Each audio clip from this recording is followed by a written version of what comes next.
오늘 우리에게 주신 말씀은 야고보서 2장 14절에서 26절이 되겠습니다. 찾으신 후 저와 여러분이 한 절씩 교독하신 후 마지막 절은 다 함께 합독하시겠습니다. 야고보서 2장 14절에서 26절입니다. 내 형제들아, 만일 사람이 믿음이 있노라 하고 행함이 없으면 무슨 유익이 있으리요? 그 믿음이 능히 자기를 구원하겠느냐?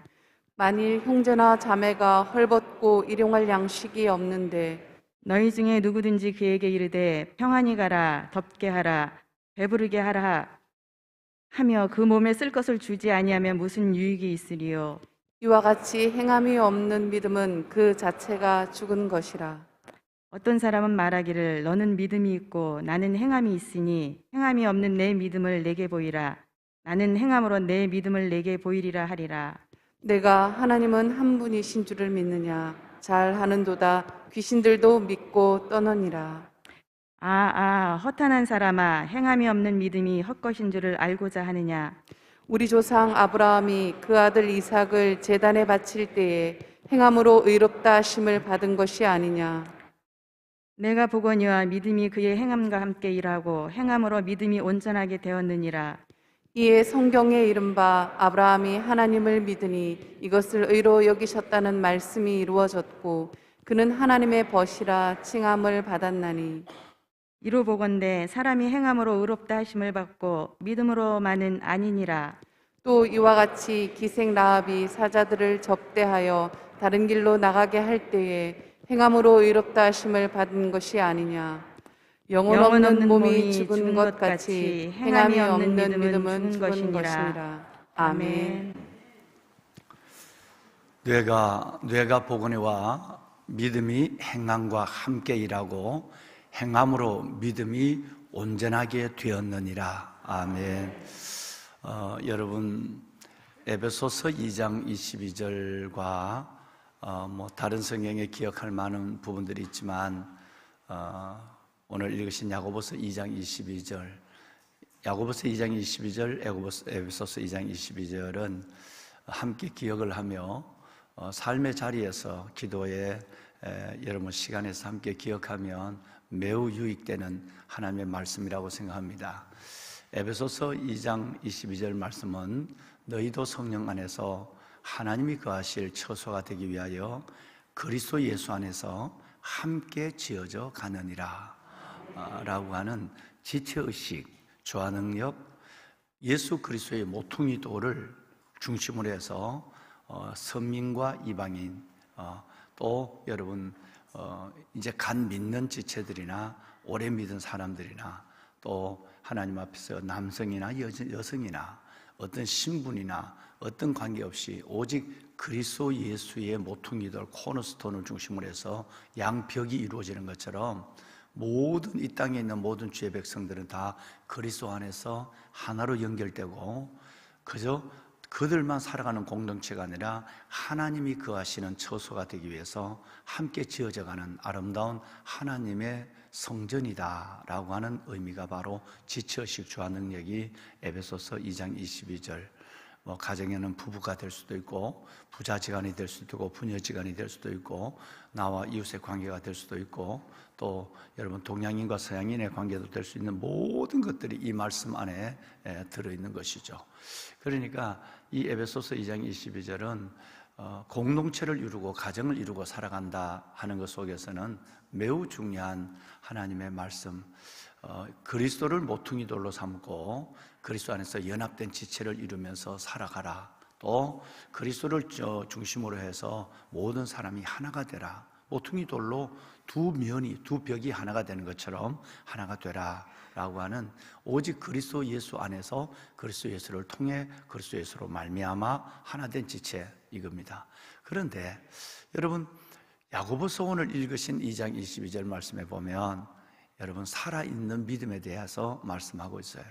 내 믿음이 너가 보거니와 행함과 함께 일하고 믿는다고 한다면 이 가슴이 손과 함께 움직여야 된다. 믿기만 하고 손이 움직이지 않는, 믿기만 하고 삶이 따르지 않는 이건 안 된다. 내가 보거니와 내가 알거니와 내가 믿었거니와 내가 하나님을 사랑하거니와 너의 믿음이 행함과 함께 일하고 행함으로 너의 믿음이 온전해지게 된다 그랬어요. 예수 그리스도로 말미암아 에베소서 2장 22절에 두 지체가 하나가 되어서 온전해지게 된다면, 야고보서 2장 22절을 보면 그리스도 예수 안에 있는 참 믿음으로 말미암아 바로 이방인과 유대인이 아니라 여러분 믿음과 행함이 하나가 되는 거예요. 할렐루야. 이 믿음을 성숙한 믿음, 그리고 오늘 성경에는 이따 보시겠습니다만은 살아있는 믿음 이렇게 얘기해요. 이 말의 바꿔글로는 이게 안 되면 주님을 중심으로 해서 우리의 믿음과 행함이 함께 일하지 않으면, 함께 우리 삶 속에 나타나지 않는다면 그것은 곧 죽은 믿음, 여러분 이것은 바로 곧 허황된 믿음이라고 성경은 말씀하고 있는 것이죠.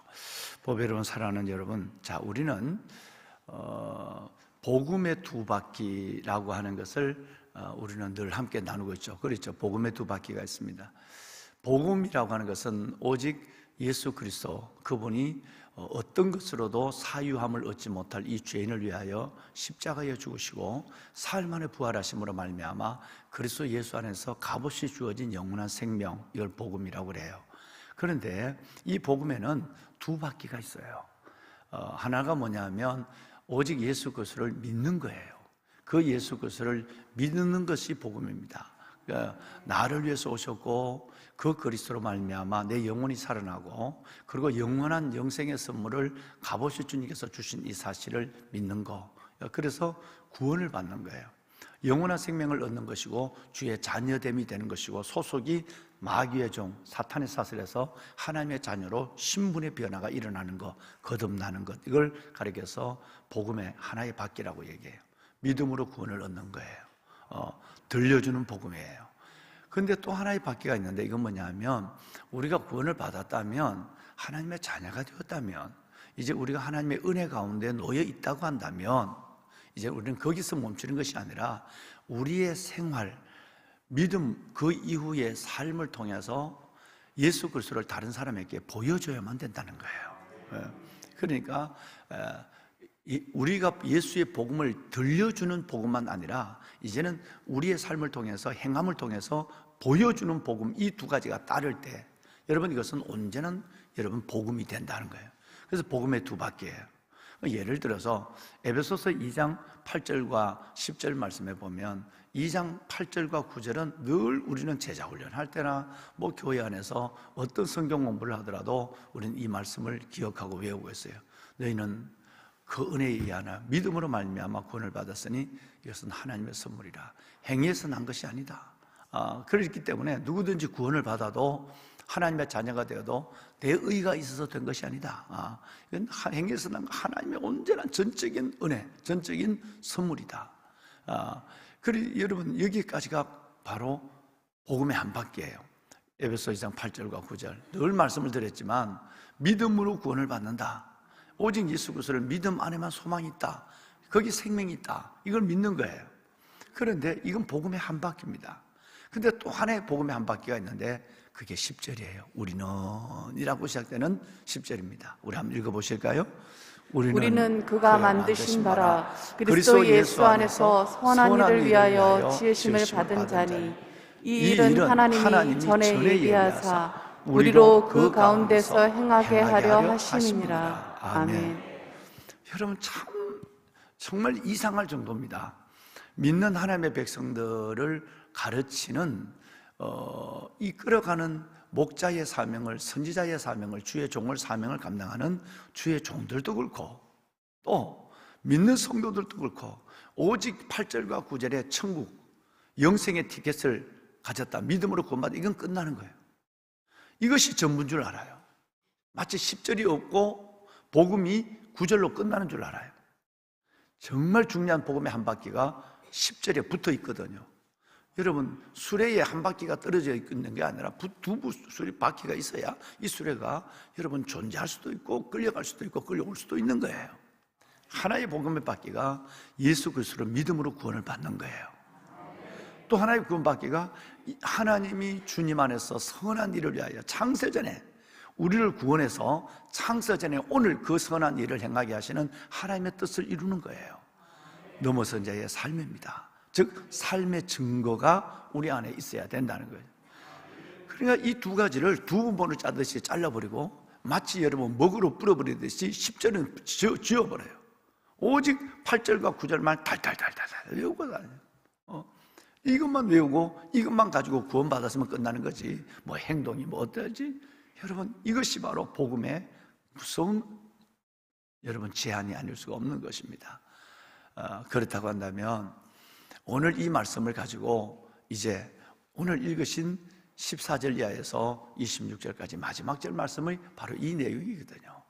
지금까지 우리가 어떻게 믿었다라고 한다면 야고보서 전체 내용이 그것이지만 이제는 우리가 어떻게 살래?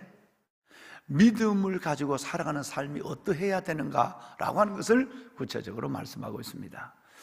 여러분 에베소서 야고보서 2장 1절로 13절 말씀에 보면 온전한 믿음, 예수 그리스도를 믿는 온전한 믿음을 가지고 있다면 결코 사람을 외모로 판단해서는 안 된다.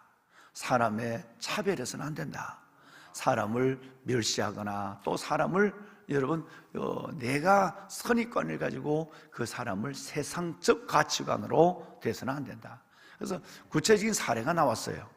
오늘 또 15, 16절은 또 사례가 나오는데 지금 우리가 지난번에 읽었던 2장 1절에서 야고보서 2장 1절로 어제까지 하셨던 13절 말씀에 보면 첫째 사례가 나오는데 너희 중에 누가 돈 있는 사간 부자가 좋은 옷을 입고 손에 금가락지를 꼈어 들어오면 회당이니까요. 회당은 뭐 우리 교회 좀 큰 게 아니라 우리 교회 한 3분의 1 정도밖에 안 되는데 회당에 들었단 말이에요. 그러니까 의자가 몇 개 놓여 있고 그리고는 또 서서도 하고 그래요.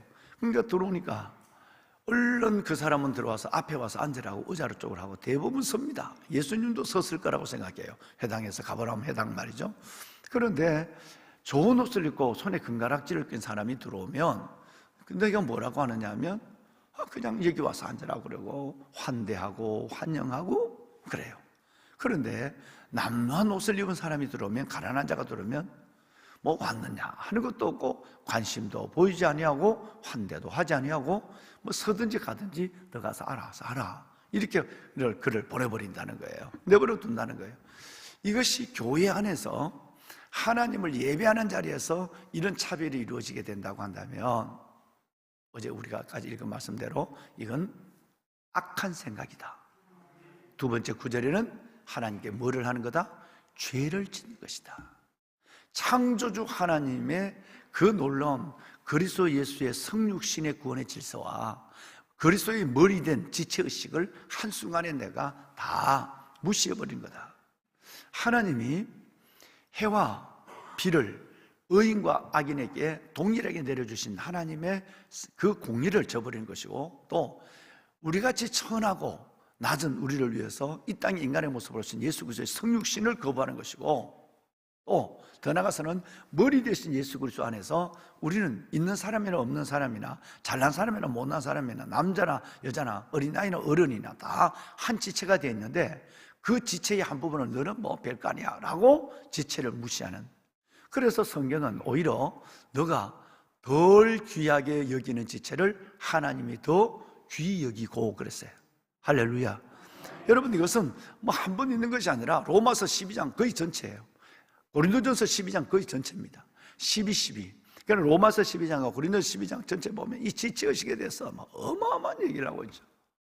그래서 이 부분을 갖고 제자 훈련할 때 특강도 하고 그렇게 하는데, 그러니 우리가 얼마나 하나님의 간절함을 거절하고 살아가는가라고 하는 거예요. 한 예를 들어서 설명하고 있는 것입니다.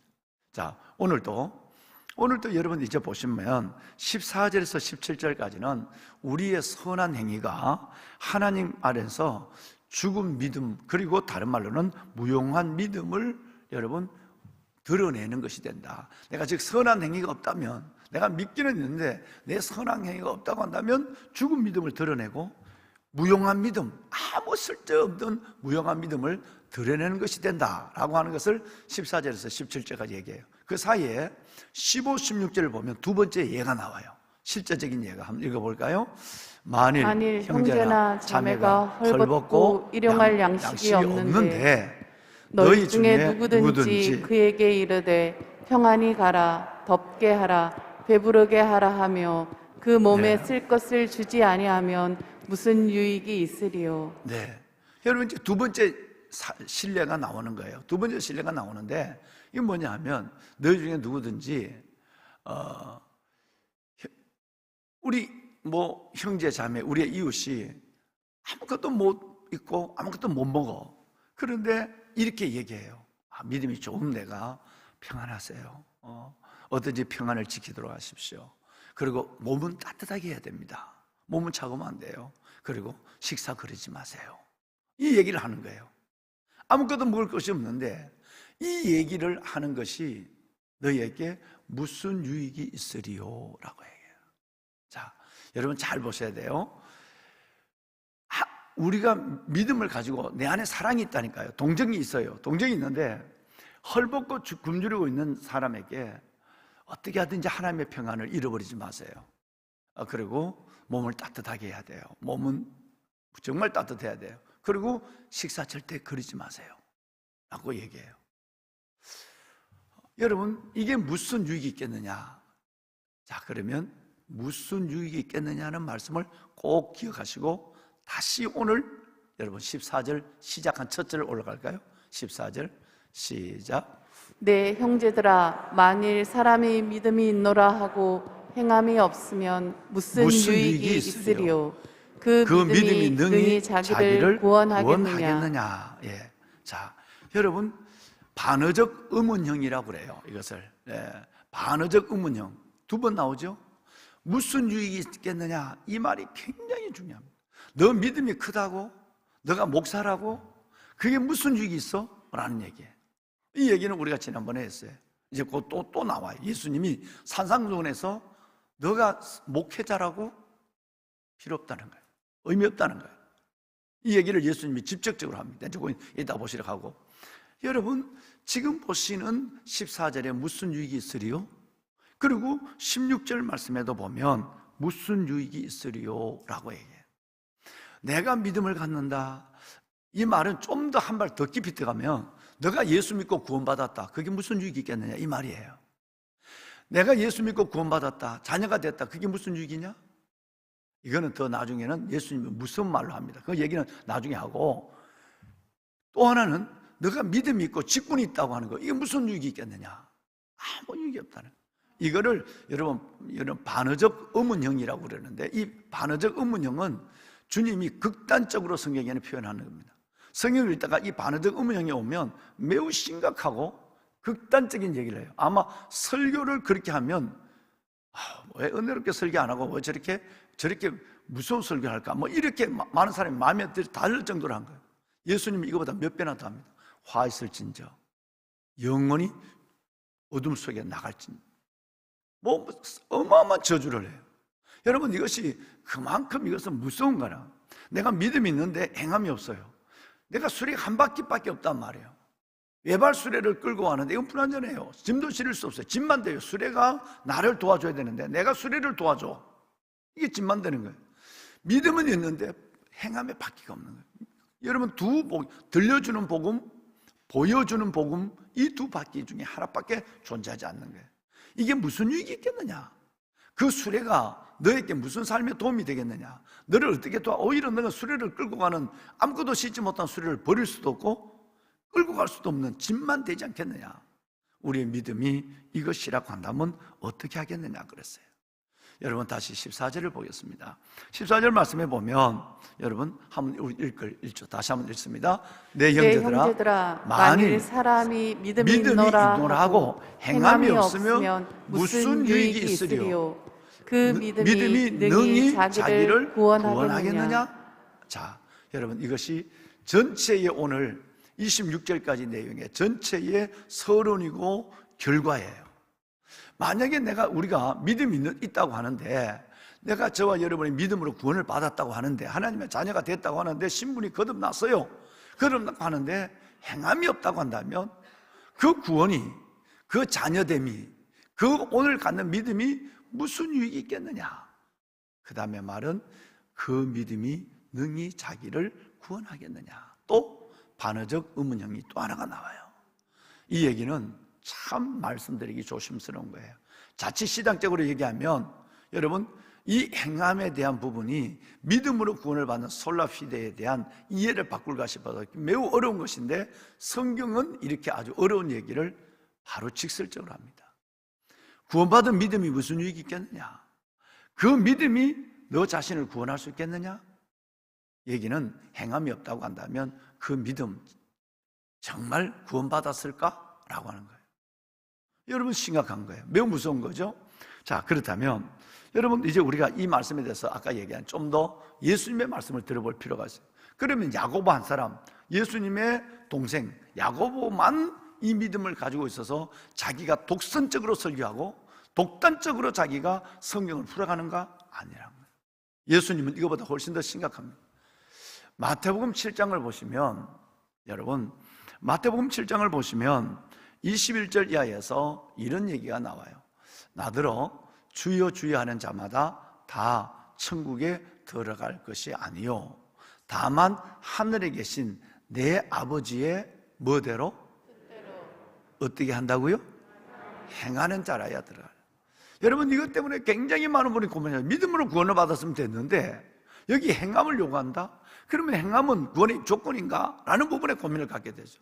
여러분 구원 그 이후의 삶을 얘기하는 거예요. 행함은 구원의 조건이 아니라 구원받은 하나님의 백성들로서의 마땅히 보여야 될 삶의 내용입니다. 이 내용이 없다고 한다면 너 구원 진짜 구원받았는가를 의심해라 이 말이에요. 정말 여러분 의심하는 거예요. 왜?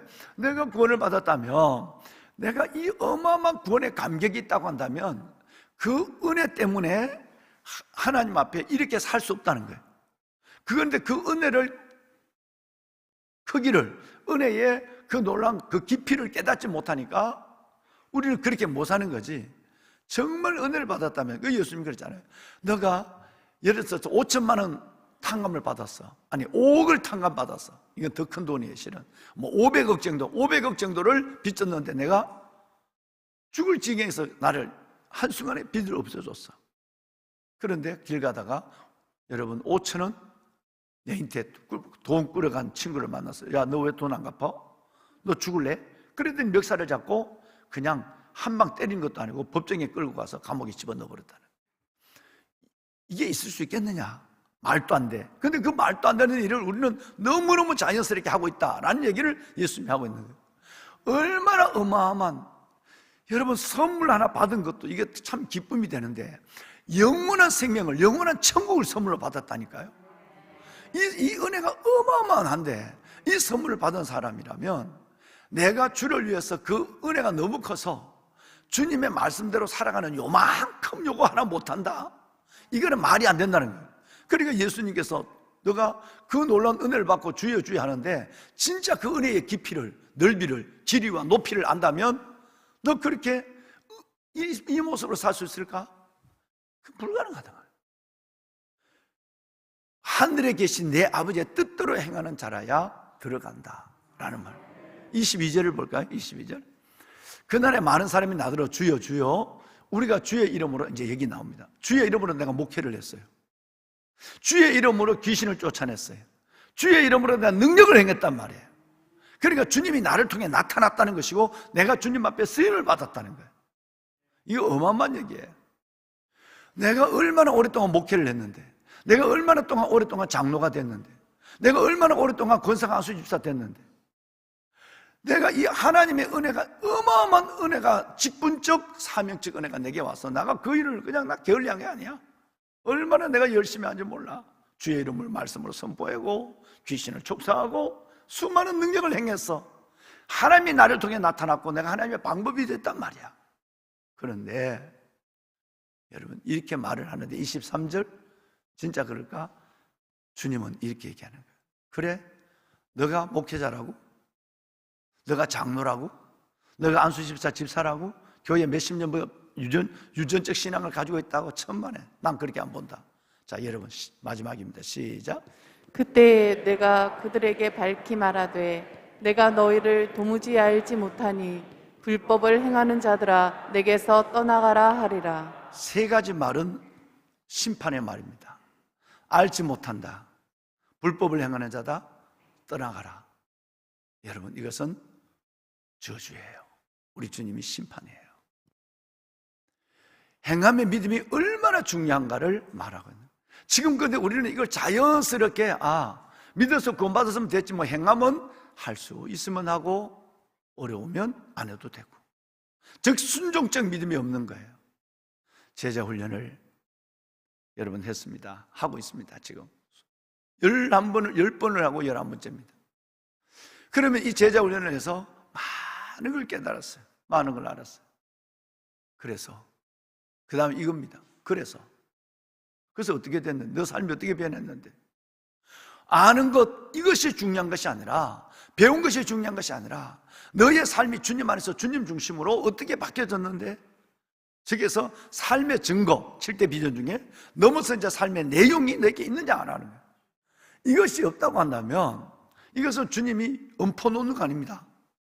위협을 주는 게 아니에요. 첫째는 난 모른다. 이것만큼 무서운 일이 어딨어요. 내가 죽었는데 영생이 있는 줄 아는데 주님 난 몰라. 지옥 간다는 얘기예요. 불법을 행하는 자들아, 내게서 떠나가라. 이 세 가지의 무서운 얘기가 되는 거예요. 이것이 여러분 산상수훈에 나오는 얘기예요. 이게 야고보서에 나온 얘기가 아니라 주님이 하는 얘기입니다. 좀 더 이 말씀에 보면 이전에 여러분 그 다음에 뭐가 나오느냐 하면 바로 집 짓는 비유가 나오죠. 7장에 지혜로운 사람은 반석 위에 집을 짓고 어리석은 사람은 모래 위에 집을 져요. 비가 오고 창수가 나요. 반석 위에 집을 지은 사람은 걱정이 없어요. 그런데 모래 위에 집은 사람은 금방 무너지고 말아요. 무엇을 의미하느냐? 이것은 바로 예수 그리스도의 반석 위에 집을 지은 사람이라면 행함을 의미하는 거예요. 내 말을 듣고 행하는 자는 반석 위에 집을 지은 사람과 같으니 라고 그랬어요. 행하는 자는. 여러분, 이 일이 얼마나 중요합니까? 그러니까 우리는 이를 너무너무 여러분 가볍게 생각하는 거예요. 제자 훈련을 마치면 마지막 책 하나를 선물합니다. 그 제목이 뭐냐면 존 비비어의 순종이라는 책입니다. 이것은 뭐 작년까지는 독후감을 안 받은 것 같아요. 작년부터 받았나요? 네. 작년에 제출했어요? 작년 비비어의 순종을 독후감을 낸 일기야. 그 전에는 졸업 선물로 주고 말았어. 이거 안 되겠더라고. 그래서 작년에 아마 받았나 봐. 올해도 아마 받을 거예요. 네. 여러분, 왜 순종을 할까요? 행함이에요. 그렇게 많이 들었다. 너 그걸 얼만큼 행하는데? 얼만큼 순종하는데?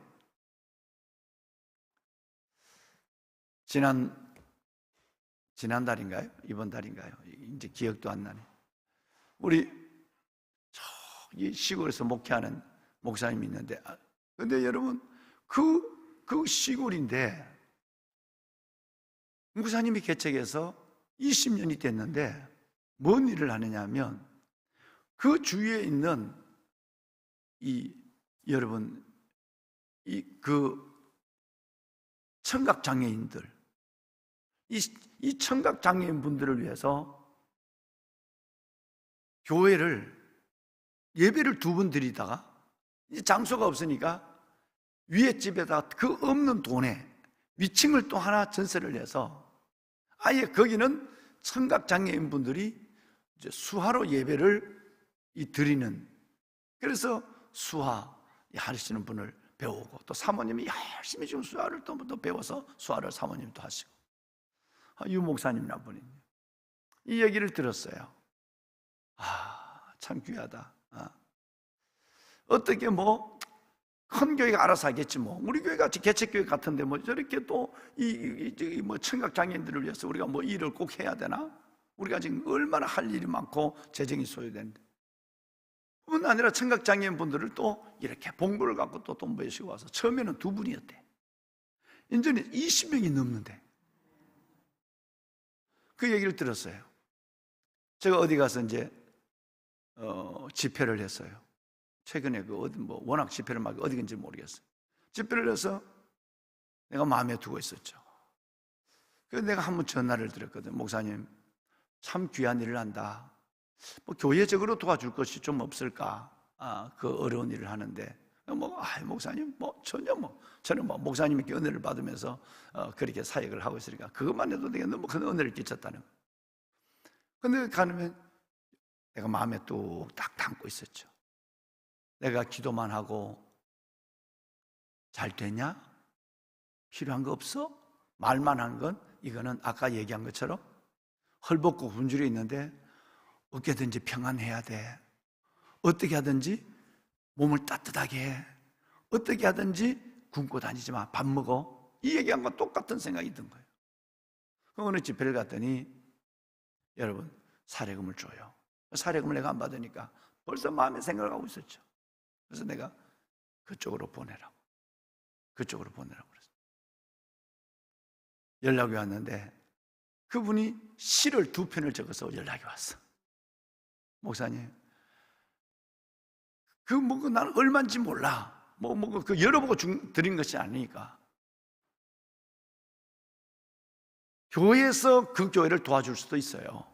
그런데 그건 나중에 기회가 되면 되고, 혹시 내게 기회가 된다면 섬길 수 있는 기회가 있었으면 좋겠다라는 마음이었는데, 그 작은 돈이 얼마인지 모르지만 너무너무 크게 쓰인 거예요.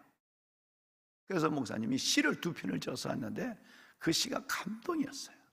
언젠가 내가 한번 우리 교회 칼럼에다가 그 시를 좀 게재하려고 그래요. 여러분, 한번 생각해 보십시오. 우리가 하나님께서 내게 주신 은혜의 크기를 생각하면 정말 내가 섬겨야 될 지체가 부담스럽게 보이는 것이 아닙니다. 이것이 당연하게 얘기해지게 돼요. 내가 받은 은혜가 없다 하면 불평만 나와요. 내 안에서는 저절로 내가 안 해도 되는 일, 차별이 내 안에 나오게 되는, 은혜의 깊이가 곧 넘어선 자의 삶의 용기입니다. 은혜의 크기가 곧 삶의 증거의 내 움직이는 시작이 되는 동인이 바로 은혜의 여러분 깊이가 되는 거예요. 큰 은혜를 받았습니다. 여러분, 예수님처럼 물과 피를 몸을 다 줄 수는 없어도 내게 있는 것을 가지고 행함이 작은 것이라도 순종하는 믿음으로 나갈 때 너에게 나를 나타내리라. 나타내리라. 주의 나타나심이 있는 크고 귀한 삶을 여러분 이루어가는 여러분이 되실 줄로 믿습니다. 오늘 예배를 마치고 바로 이어지는 3040 모든 3, 40대 여러분도 정말 삶 속에서 작은 것이라도 순종하는 그런 은혜가 있기를 주님의 이름으로 축원합니다. 손을 들겠습니다. 우리 주님을 3번 부르고, 주님, 너무 중요해서 길게 말씀하시고 너무 중요해서 실례를 들어가면서 말씀하신 주님의 음성을 듣습니다. 내 믿음이, 지금의 믿음이 언젠가 내가 주님 앞에 섰을 때 너 지금까지 믿어온 거, 믿고 있는 거, 살아온 거 무슨 유익이 되겠느냐? 이 말씀을 듣는 자가 되지 않게 하여 주옵소서. 내가 너를 모른다 그러시고 주님이 나를 모른다 하실 뿐 아니라 불법을 행하는 자라고 말씀하시고 내게서 떠나라고 한다면 이것만큼 큰 충격과 이것만큼 큰 슬픔이 어디 있겠습니까? 돌이킬 수 없는 일이니까요. 하나님, 순종의 믿음을 갖게 하여 주옵소서. 행함으로 내 믿음이 온전함을 보이게 하여 주옵소서. 우리 주님을 3번 부르고 우리 함께 기도하고 3, 40대 다음 세대를 위해서도 축복해 주시면 정말 고맙겠습니다. 주님을 3번 부르고 기도합니다. 주여, 주여, 주여. 여호와 살아계신 아버지, 하나님이 너희 여호와 살아계신 은혜를 나게 주옵소서. 순종하지 못했던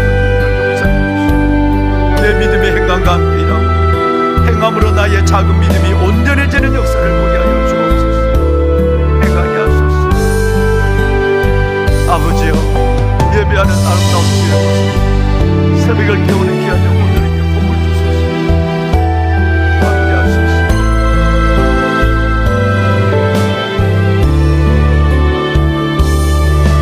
살아계신 아버지